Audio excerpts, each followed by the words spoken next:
Hey, good morning, and welcome to another episode of Empowerment Through Encouragement. I just love the responses that I have been getting through these podcasts and the encouragement that's going out. And that's what the intention is. The whole idea is to know that we were made for something more, and we're not alone.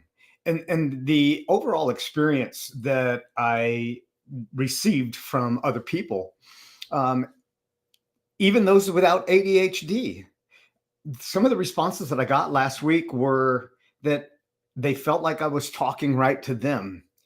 So I want to ask you, have you ever had one of those moments where you meet somebody, maybe you don't even know them, and something just clicks and you begin to see things in a whole different perspective? Maybe you start to dissect um, experiences and you start putting puzzle pieces together, and you discover that you have so much more that you've included or added to an environment or an element or a group of people, and you discover that you have actually a key that unlocks the channel for other people. And sometimes it just takes somebody else to pull that out of us. And I heard many people say last week that like they said, like I said earlier, is they felt like I was talking right to them, like I was reading their mail. And the surprising part is there's no surprise. This is a human experience, and we all connect on so many common grounds, and we're not as different as what maybe we've grown to believe, or maybe what we've interpreted to believe. And so why do we ask that? Why does that happen? And today's conversation is, I want to just have a conversation with you. So as we're going through this today, I want you to just imagine and picture the scenarios according to last week and actually according to today. You see, we get into these conversations and we discover that we're not a problem. We're actually somebody else's solution. And sometimes we'll hear something that somebody says, and they've actually given us permission to think outside of the proverbial box. Now, most of us are not in a box, but we live in a box, we drive in a box, and we work in a box. But I want you to think outside of that dimension and think outside of that. Think about if you were at the ocean, and as far as you can see out and as far as you can see wide, that's what I want you to see yourself as not just a speck in the spectrum, but as a part of a bigger picture. And maybe it's that moment when you really don't know what you don't know, and then you discover what you already knew that was inside of you that was more than what you thought. And you start to see things, you start to see the landscape, you start to notice the grains of sand, you start to notice the texture of I'm going back to the ocean. You start to notice the texture of what's happening all around you. And so today I want that to be this kind of an expanse. What I'd like to do is I'd like to share some of the comments that I received, and maybe one of these resonates with you. And if you didn't catch the episode last week, I encourage you to go back and do that. But even though this will be a good standalone by itself. So one of the thoughts was, it was uh, it was like a moment when you said, what if your brain isn't broken, but it's built for something different? We get into this comparison game, and we start to compare ourselves where somebody else is at based on where we're at. And we forget that there's a gap of 10 years of experience and 10 years of hardships and 10 years of difficulties. And we see them where they're at. And this is the problem when we meet people, is that we meet them where we meet them. And sometimes that's where people will keep them. Now, let me explain that. When I was a teenager, if somebody met me when I was a teenager, And then they met me again when I was 25 or 26. They would always see me as that teenager until I started to explain or started to share the experiences that I had. And there's a part of them that wants to keep me where they met me based on what they've done with their life. And what I want to encourage you to understand is that, just really bring this back in, maybe not even understand it, but just bring it back to the forefront, bring it back to the credits of your brain isn't broken. It was just built for something different. You see things differently. And this is why we have a multi spectrum of colors. When I go and I create something on, let's say, Canva, and I don't like a certain hue of gray or blue, there's a spectrum that I can take that little dot and it will pull up what I want. So it's not just stuck with one choice. It's not an either or. See, life isn't designed to be ambiguous. It's not designed to be, well, whatever. It's designed to be created and imagined. So if your imagination is a little bit different than mine, then let's celebrate that. Let's bring those two forces together and create something that hasn't been created. So when you think outside of the box and you see things differently than those that are around you, and especially those with ADHD, I mean, I saw the world differently. I still see the world differently. And it doesn't mean if you don't see the world differently that your brain is broken. I'm not saying that, okay?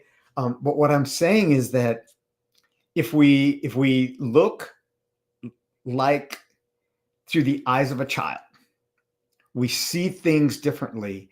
And one of the things that I have clients do is that I will have them take a different route to wherever it is their destination, a local destination, not a long distance destination. I have gotten people lost before, but that's not what this is about today. But when you change the pattern in the direction that you go continually or constantly, you're not going to get lost. You begin to see things that you didn't see before. You begin to see them a different way. And you begin to see it's almost as if you could take the world and turn it just a little bit. And that's what we do when we have the experience of ADHD. And I call it my superpower because I see things differently. I listen differently, and I wait for things to maybe jump out. Maybe if I'm silent long enough, then I can hear something that is between the lines. And that's what I look for. So the other thought was, what if it was the way that your mind jumps between ideas? Is it a gift? I mean, it's kind of like I said, if you had 50 browsers opened up on your internet, you're going back and forth, and maybe you're bringing pieces of the puzzle together. You just see things differently. You create ideas. It's a gift. Your ability to get distracted could actually become really a gift because you're hyper aware of the surroundings around you, and you might see something that could be that could prevent a mishap. And then I asked, what if instead of you trying to fit into somebody else's system, you built one that fits you?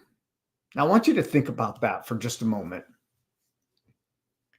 Okay, so we're always looking for the how.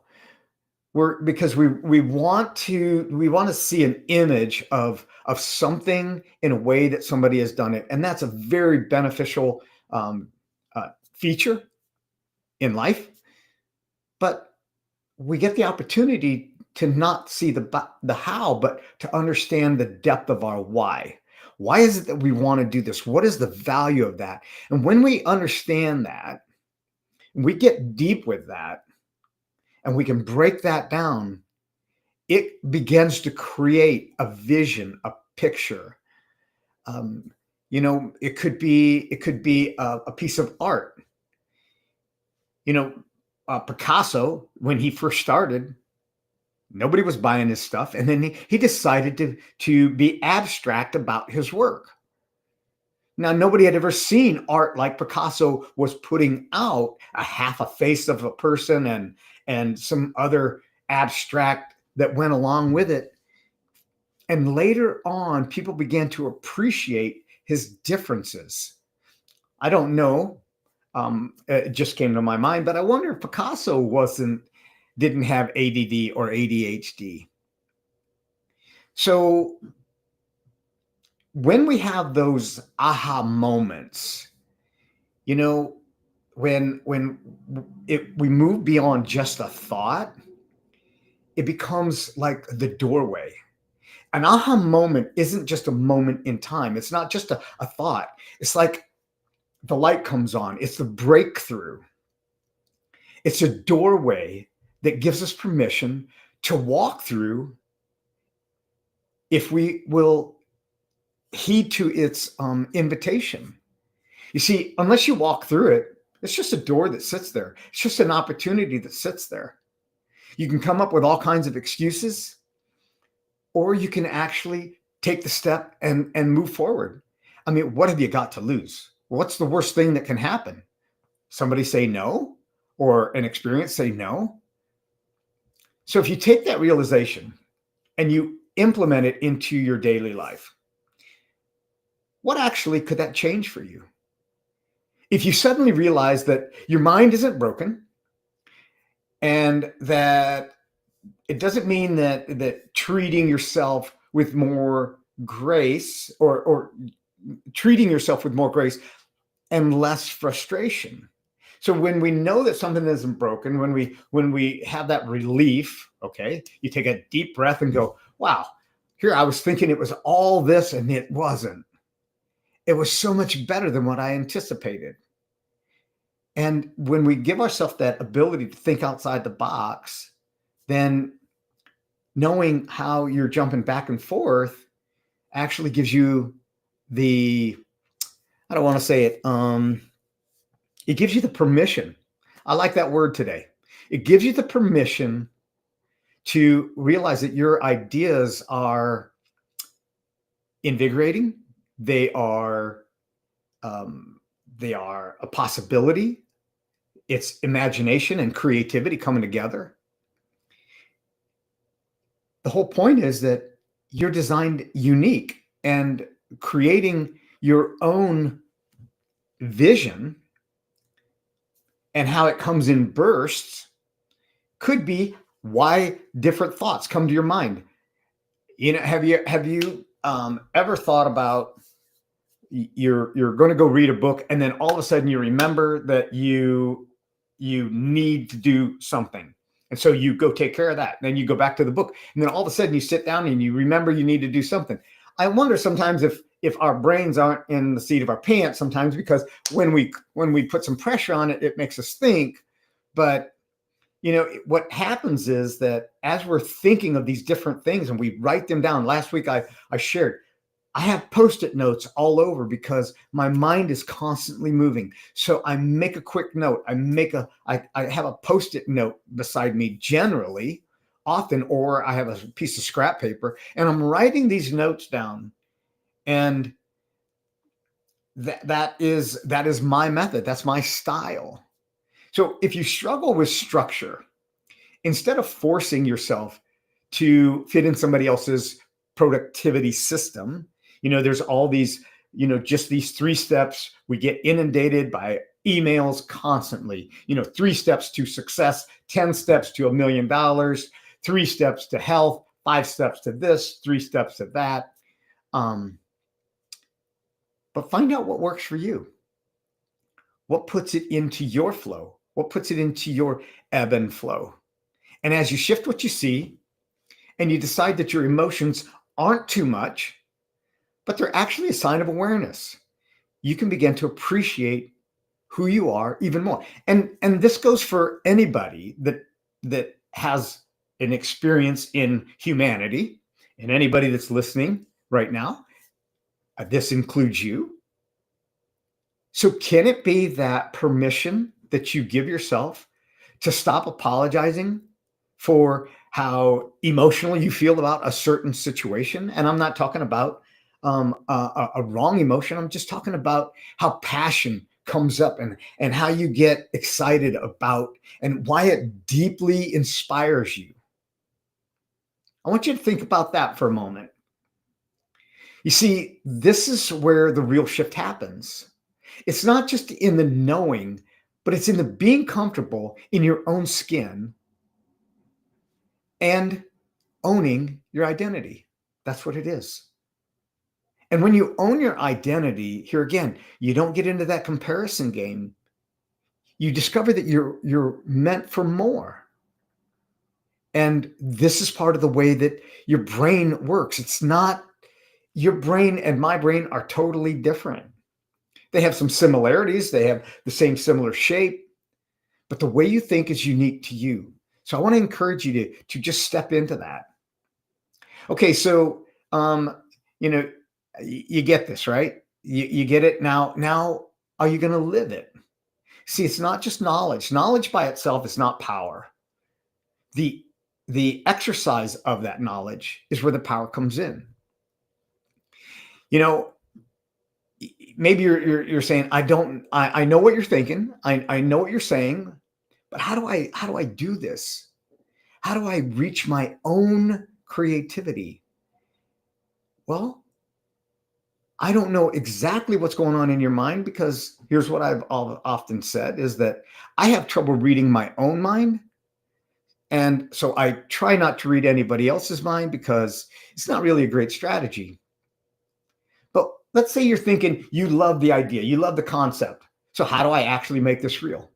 Well, complexity is the enemy of execution. Complexity creates the paralysis of analysis. So start with a simple step. What is one simple thing? What is 1% that you can do? And if you've seen any of my other talks, you'll know that I really push that 1%. You're meant for something more. Don't try to take the mountain. Just take one step up the trail. And then after that, take another step. Make it simple. A couple things you can do, you can consider is shift the way that you talk about yourself. Instead of saying, I need to focus because I struggle, try, I work best when I have an environment of movement, when I have movement built into my day, because that's how my brain thrives. And that's how I thrive, by momentum. So when I get done here, I'll go do, I'll go for a quick walk. I have a under the desk treadmill, and often I am doing my studies or I'm doing classes or I'm going through my emails. Well, while I'm here, instead of sitting, I got to get on that treadmill and I can walk for a half an hour, sit down. I can walk for 10 minutes, sit down, push the thing out of the way. But while I'm in that momentum, I'm not working up a sweat, but I'm activating my body. So that's how I work best. I work best in a moving environment. So instead of the way that you work, maybe it's I can't sit still for long periods of time. Okay, I get distracted when I sit still. I'm oh, there's a bird, and that's the way that it works. So what if I set the environment up and I say I focus best in short, powerful sprints followed by a reset. I think this is probably some of the dilemma that we have, that kids are diagnosed with ADHD or ADD because they're fidgety. Well, they're full of energy. They need some place to express that. And I'm a big kid and I need a place to express that. So I have a treadmill, I have a workout room. I go for a walk.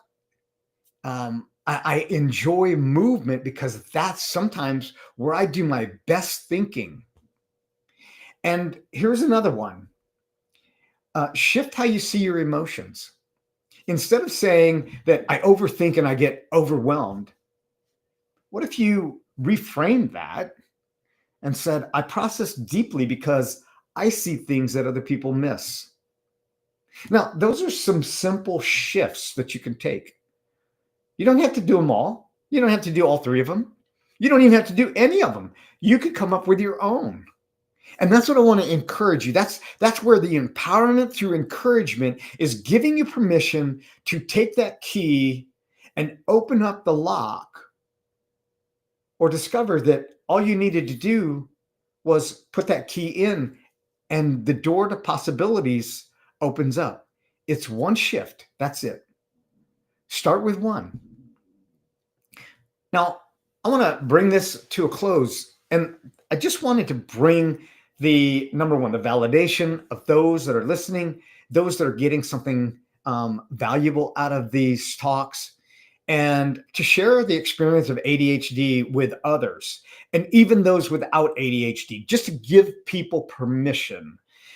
ADHD is not a label. It is an experience. It's just like walking out in the rain. It's an experience. It's not a label. It doesn't define who I am. It doesn't define what I do, but it gives me the access that I do things differently. And when I know that it's okay to do it differently, it opens up the creativity in me, and it also expands my environment and the people that I surround myself with. So I want you to hear this, and I want this to I want you to download this, if you will. This is a moment in time right now, right here now. You see, this is just the start. You can take any one of the three things that I suggested and begin to implement them. This isn't an episode where you come to learn something and then you move on, because learning something and hearing something are completely different. I will read a book 2 or 3 times sometimes, and each time I go through it, I discover something that was already there, but I processed it in a different way, and it opens up so much more.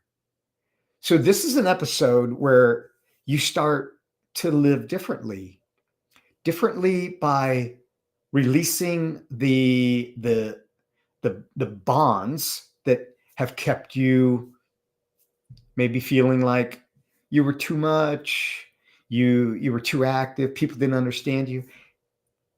Make it impossible for them to misunderstand you. You see, this is a moment that we have in time right now. There is no such thing as the past. You can't get there. It's an experience. And there's no such thing as a future. It hasn't happened yet. All you have is right now. It's one moment in time. The past is an experience remembered. The future is something that we look to create. But how can we bring those two experiences, the imagination and the experience, and bring it together in this moment and expand our horizons? That's where living in the present moment will take you. And it changes when we begin to appreciate who you are, who I am. I appreciate who I am and where I am at this moment in time. And the best part, you're not alone. We're all in this together, and we're all very similar in many, many ways. And when we appreciate that, we discover that the struggle is part of the journey. It's part of the creativity. It's part of the imagination. It's changing the wiring in our mind and appreciating the value that we have. So what is the one shift that you can do? I want you to take me up on this challenge, so to say, and write it down. Put it on a Post-it note. You know, I'm a big fan of Post-it notes. Take a dry erase marker and write it on your mirror, someplace where you're going to see it every single day, and even multiple times of the day. I have little Post-it notes that are up here. And as I read that, it rewires a thought process. One in particular I have up here, it says that when you distinguish yourself from everyone else, you have no competition. And now that, for me, that's not an arrogant statement, but I'm going to distinguish myself from everyone else. I'm going to add a flair that's my style. I don't have competition. I'm not in competition with other people. What I do is I collaborate with many people, and I become part of that piece, that missing piece that makes the process go forward. So let's say you don't have somebody that you can talk to. Send me a DM. Reach out to me on my website. Get a hold of me. Let's have a chat. And, if nothing else, just say it out loud. Just say what you're going to do out loud. Give yourself permission. Whatever you do, claim it. That's your task for the week. Claim it. And stop apologizing for the way that you think, and start building the life that actually makes sense for you. Now, I want to leave you on this last note, on this last thought. And it is this: own your mind, rewrite the rules, leave an impact that only you can make, because you were not made to fit in. You were made to stand out and make a difference. So until we meet the next time, and I will be joining you next week, but I will be gone for a couple weeks after that. So be sure to tune in next week. And here again, if you've enjoyed this, if anything has stood out to you, like, subscribe, and share this with somebody that you care about. And until then, be outstanding. And that's it. Just be outstanding. Be all that you were meant to be. We'll see you.